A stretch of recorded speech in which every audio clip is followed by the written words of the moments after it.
الحمد لله رب العالمين والصلاة والسلام على رسوله الكريم أما بعد فأعوذ بالله من الشيطان الرجيم بسم الله الرحمن الرحيم وعن عائشة رضي الله تعالى عنها قالت خيرت بريرة على زوجها حين أوتكت متفق علیہ فی حدیث طویل۔ ہم جو کتاب النکاح میں عنوان باب پڑھ رہے ہیں وہ ہے باب الشفاعۃ والخیار، کہ میاں بیوی کا برابر ہم پلہ ہونا اور اسی طرح نکاح کو باقی رکھنا یا نکاح کو ختم کرنے کا اختیار، یہ دو چیزیں اس باب کے اندر تھی۔ تو جو پہلا حصہ تھا باب کا کہ میاں بیوی کا ہم پلہ ہم مثل برابر ہونا، اس کے متعلقہ جو ہے تفصیلاً بات ہو گئی ہے۔ آج اس باب کا دوسرا جو حصہ ہے خیار، کہ نکاح کو باقی رکھنا یا نکاح کو ختم کرنے کا اختیار، اس کے متعلقہ بیان ہے۔ تو شریعت جو ہے نکاح کو باقی رکھنا یا اس کو ختم کرنے کا اختیار، فسخ نکاح کا جو ہے اختیار دیتی ہے۔ بعض طور پر تو بعض دفعہ تو شریعت دیتی ہے کہ عیب کی وجہ سے، یعنی کہ عیب چھپایا گیا تھا، بعد میں عیب واضح ہوا تو اس کے اوپر بھی نکاح کو ختم کرنے کا یا باقی رکھنے کا اختیار مل جاتا ہے۔ اور اسی طرح شرط کی وجہ سے بھی اختیار مل جاتا ہے، یعنی کہ نکاح کے وقت شرط لگائی تھی، شرط پوری نہ ہو تو بیوی کو پھر اختیار ہے کہ جو شرطیں اس نے لگائی تھی پوری نہ ہونے پر وہ نکاح کو باقی رکھے یا ختم کر لے۔ اور اسی طرح جو ہے بعض اوقات جو ہے یہ ہوتا ہے کہ اسلام نے جو ہے رہنمائی جو کی ہے نکاح میں، جو شرائط رکھی ہیں ان کے ختم ہونے پر، ان کے وجود کے نہ پائے جانے پر جو ہے فسخ نکاح کا یا فسخ نکاح کا اختیار ہوتا ہے۔ آج کا درس جو ہے اس کے اندر جو ہے 3 طرح کی خیار اختیار جو ہے اس کی صورتیں بیان ہوں گی۔ پہلی تو یہ ہوگی کہ دونوں میاں بیوی غلام تھے، ان میں سے ایک آزاد ہو گیا تو پھر آزاد ہونے والے کو نکاح کو باقی رکھنے یا ختم کرنے کا اختیار ہوگا۔ اسی طرح دوسری چیز یہ بیان ہوگی کہ اگر کسی نے جو ہے حالت کفر میں 2 بہنوں کے ساتھ اکٹھے نکاح کیا ہوا تھا، یعنی کہ بیوی کے جو بہن ہے اپنی جو سالی ہے اس کے ساتھ نکاح کیا تھا تو اس کے اندر بھی اختیار ہوگا کہ ان دونوں میں سے ایک کو باقی رکھا جائے۔ اور اسی طرح اسلام میں 4 شادیاں ہیں، اگر کسی نے کفر میں 4 سے زیادہ کی تھی تو اسلام لانے پر اسے اختیار ہوگا کہ ان زیادہ میں سے 4 جن مرضی 4 جو ہیں ان کو اختیار کرے، باقی کو وہ چھوڑ دے۔ تو پہلا جو ہے دونوں جو تھے وہ غلام تھے، ان میں سے ایک آزاد ہو گیا تو آزاد ہونے والے کو نکاح کو باقی رکھنے کا یا ختم کرنے کا اختیار ہوگا۔ یہ جو ہے اختیار کی بات ہے، یعنی کہ باقی بھی رکھ سکتا ہے نکاح کو ختم بھی کر سکتا ہے آزاد ہونے والا۔ اس کے متعلقہ حافظ ابن حجر جو روایت لائے ہیں وہ ایک واقعہ ہے، حضرت عائشہ صدیقہ رضی اللہ تعالی عنہا بیان کرتی ہیں کہ حضرت بریرہ کو اس کے خاوند کے بارے میں اختیار دیا گیا جب وہ آزاد ہوئی، حضرت بریرہ رضی اللہ تعالی عنہا۔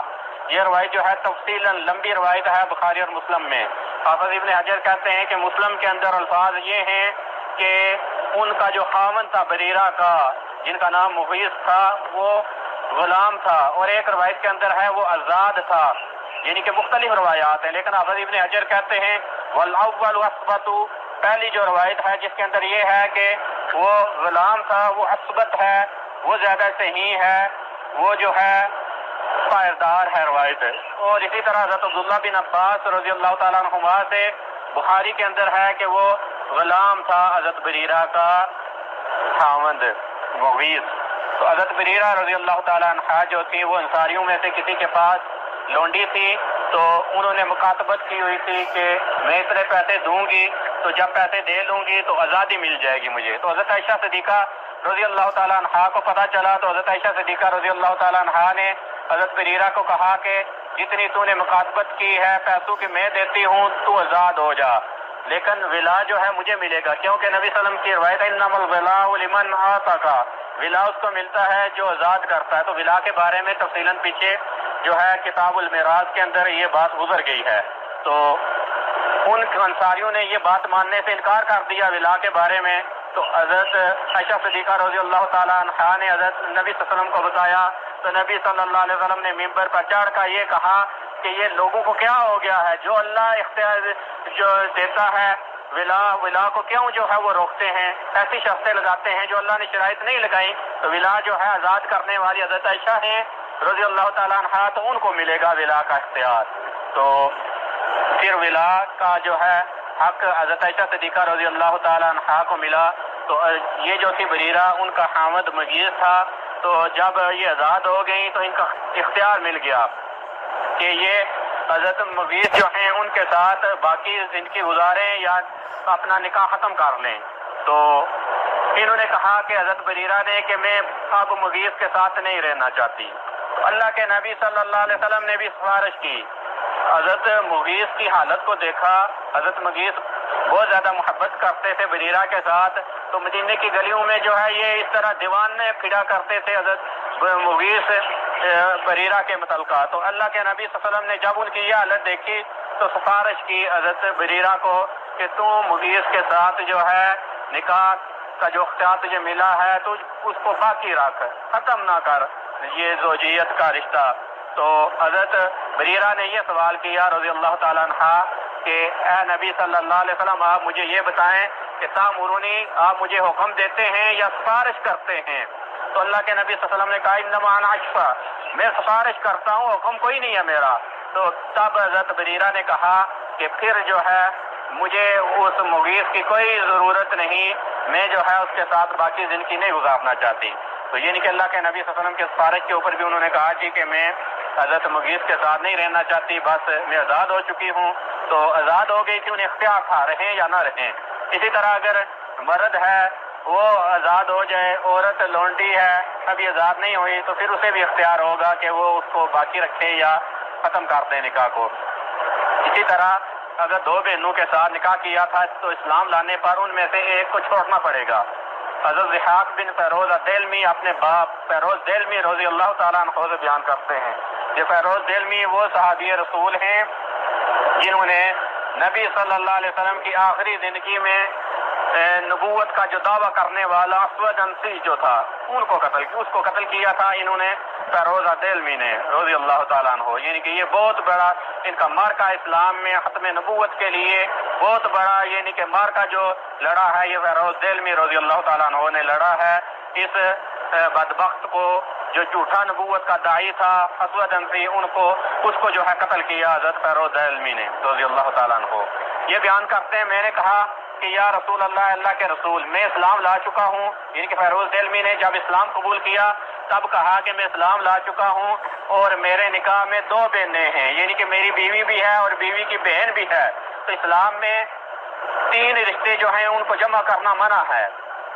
پیچھے بات گزری تھی، پھوپھی بھتیجی کو ایک نکاح میں جمع نہیں کیا جا سکتا، ایک آدمی جمع نہیں کر سکتا، اور اسی طرح خالہ بھانجی کو ایک شخص جمع نہیں کر سکتا نکاح میں، اور اسی طرح دو بہنوں کو بھی نہیں جمع کر سکتا۔ اللہ رب العزت فرماتے ہیں وَأَن تَجْمَعُوا بَيْنَ الْأُخْتَيْنِ إِلَّا مَا قَدْ سَلَفَ، فرمایا کہ دو بہنوں کو جمع کرنا یہ حرام ہے، روکا گیا ہے۔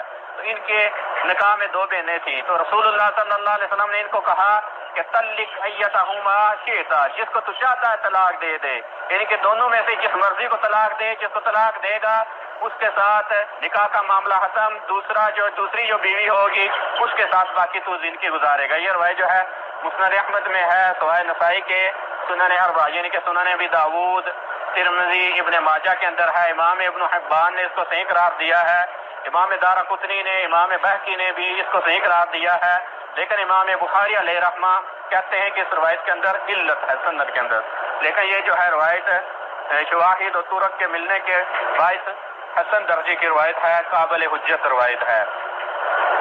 اگلی روایت جو ہے وہ یہ ہے کہ اگر کسی آدمی نے اسلام لانے سے پہلے ایک سے زیادہ شادیاں کی، 4 سے زیادہ شادیاں کی ہوں تو پھر اسے 4 تک اختیار ہوگا، باقی کو ختم کرنا پڑے گا، کیونکہ اللہ رب العزت فرماتے فَانكِحُوا مَا طَابَ لَكُم مِّنَ النِّسَاءِ مَثْنَىٰ وَثُلَاثَ وَرُبَاعَ فَإِنْ خِفْتُمْ أَلَّا تَعْدِلُوا فَوَاحِدَةً، فرمایا کہ تم جو عورتیں اچھی لگیں ان کے ساتھ نکاح کرو، 2 کے ساتھ، 3 کے ساتھ، 4 کے ساتھ، اگر ڈر ہو تو فرمایا کہ عدل نہ کر سکنے کا ڈر ہو تو فواحدہ، پھر ایک ہی کرو. تو یہ 4 تک اسلام اجازت دیتا ہے.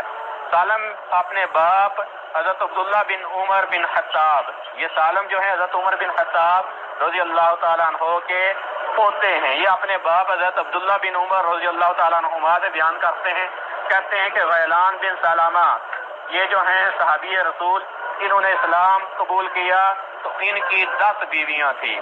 فاسلمنا معہ، 10 کی 10 جو ہیں اسلام لے آئیں، ساری اسلام لے آئیں ساتھ ہی. تو اللہ کے نبی صلی اللہ علیہ وسلم نے پھر ان کو غیلان بن سلمہ کو کہا کہ تجھے اختیار ہے 4 کا، 10 میں سے 4 رکھ، باقی کو چھوڑ دے. یعنی کہ ان 10 میں سے جو مرضی 4 رکھنا چاہتا ہے رکھ، باقی 6 جو ہیں ان کے ساتھ تیرا نکاح کا معاملہ ختم. تو یہ روایت جو ہے مسند احمد کے اندر، سنن ترمذی کے اندر ہے، اور امام ابن حبان نے اس کو صحیح قرار دیا. امام حاکم نے مستدرک حاکم میں سے نقل کرنے کے بعد صحیح قرار دیا ہے. امام بخاری اس روایت کو معلول قرار دیتے ہیں، یعنی کہ علت بیان کرتے ہیں سند کے اندر. امام ابو ذرہ، امام ابو حاتم، ان کا بھی یہی ہے کہ وہ کہتے ہیں کہ یہ معلول ہے، اس کی سند کے اندر جو ہے علت ہے. لیکن یہ اپنے طرق و شواہد کے ملنے سے صحیح درجہ کی روایت ہے. تو اس روایت کے اندر یہ ہے کہ اسلام نے 4 تک کی اجازت دی ہے. اگر کسی نے حالت جاہلیت میں کفر میں 4 سے زیادہ کی تھی تو اسلام لانے پر اسے 4 کا اختیار ہوگا، باقی تو چھوڑنا پڑے گا. تو کل کے درس کے اندر جو ہے اسی طرح اختیار کے متعلقہ جو ہے بیان ہوگا کہ اگر ایک آدمی اسلام لاتا ہے تو اس کے ساتھ جو اس کی بیویاں ہیں وہ اسلام لائی ہیں تو وہ ان کا زیادہ حقدار ہے. یعنی کہ جو اسلام لانے والی عورتیں ہیں خاوند ان کا زیادہ حقدار ہے اگر وہ اسلام لے آیا ہے. تو اس کے متعلقہ کل بیان ہوگا. واستغفر اللہ لی ولکم ولسائر المسلمین والمسلمات، وآخر دعوانا ان الحمد للہ رب العالمین.